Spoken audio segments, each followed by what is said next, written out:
Have you ever wondered how crucial clean water is for survival and what dangers lurk in impure water? Water, it's the lifeblood of our planet, and yet it can harbor unseen threats.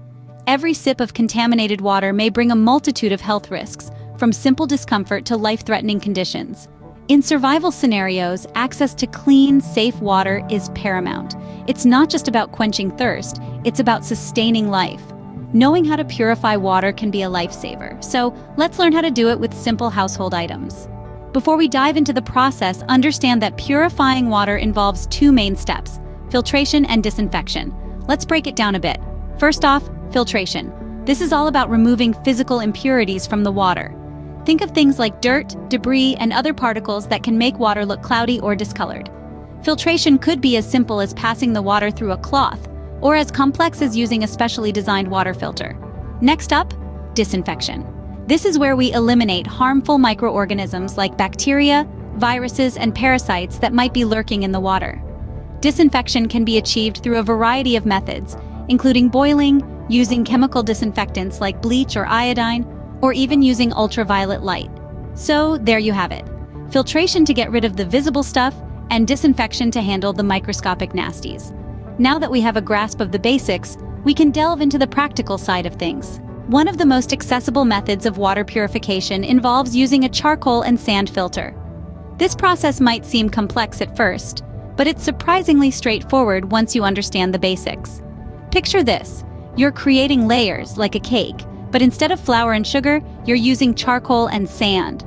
Start by placing a layer of gravel at the bottom of a container. This acts as a supportive base for the subsequent layers. Next comes the main attraction, the charcoal. Charcoal is incredibly porous, making it an excellent material for trapping impurities. Layer crushed charcoal over the gravel. Now remember, this isn't the charcoal you use for your weekend barbecues. You'll need activated charcoal, which you can easily find at pet stores or online. Once your charcoal is in place, add a layer of sand. Sand serves as a finer filter, catching any smaller particles that the charcoal might have missed. Finally, top it off with another layer of gravel. This acts as a pre-filter, catching larger impurities before they reach the finer sand and charcoal layers. Pour the water into your filter, and voila! As the water trickles down through each layer, physical impurities are filtered out, leaving you with clearer water. That's it. You now have a homemade filter. But remember, this method only filters out physical impurities. We still need to disinfect the water. But don't worry, we'll cover that in the next scene. Stay tuned. After filtration, we need to disinfect the water. Household bleach and iodine can do the trick.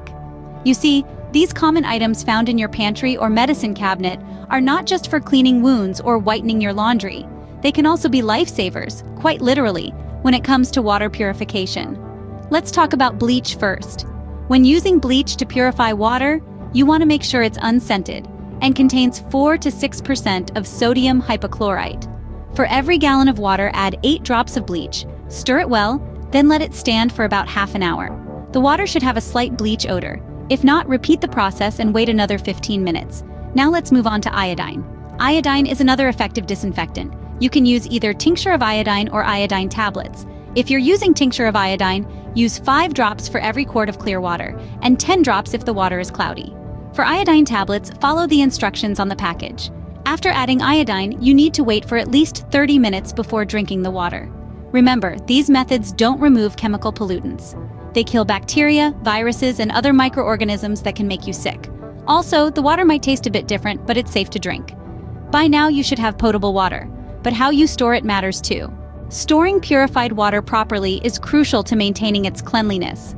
Once purified, water should be transferred to a clean container, preferably made of glass or food-grade plastic. It's vital to keep the container sealed to prevent recontamination. Store in a cool, dark place to prolong its freshness. Regularly check the storage containers for any signs of contamination. With these steps, you can ensure you have access to clean, safe water when you need it most. Remember, water is life. Protect it.